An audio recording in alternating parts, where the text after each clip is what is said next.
Workers at Volkswagen have launched rolling strikes in an escalating dispute at one of Germany's biggest employers.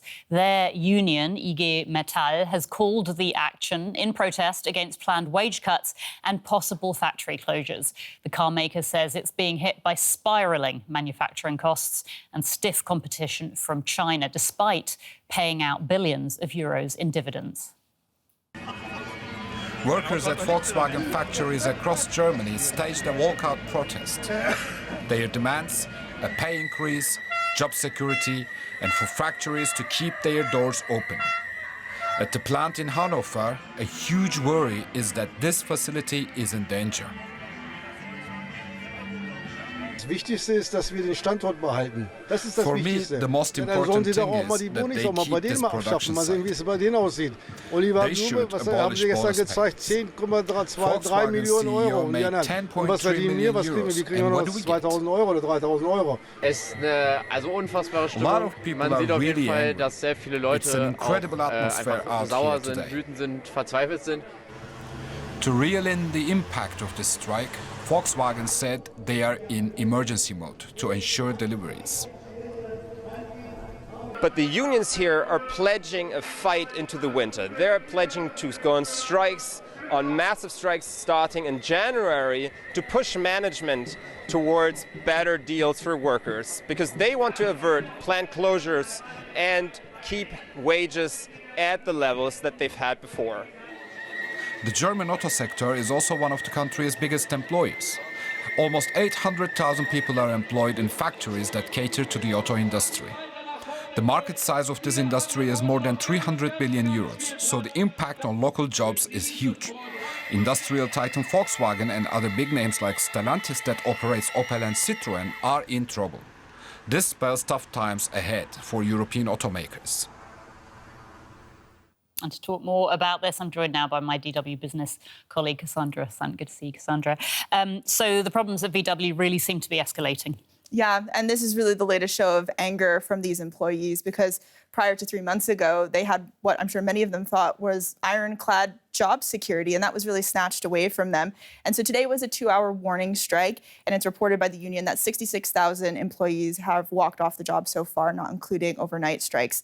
But the strike today includes the union IG Metall, and they're the biggest union in Germany. They boast over 2 million members, and they're mad. Some of the signs today saying things like, "You want war? We're ready."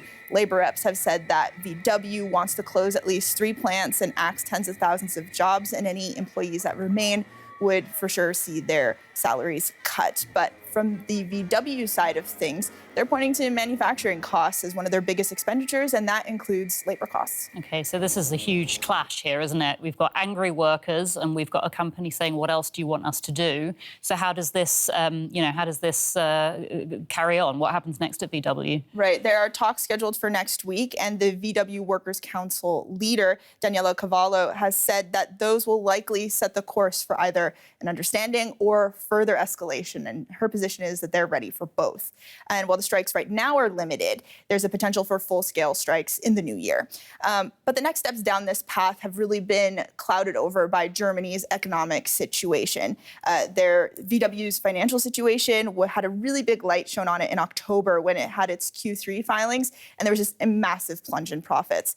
Germany is a really export-heavy economy, and these big German companies like VW have relied on exports a lot as well. And they're pointing, VW is, to declining sales in China. It's gotten to the point where last week VW announced it's closing its operations in Xinjiang.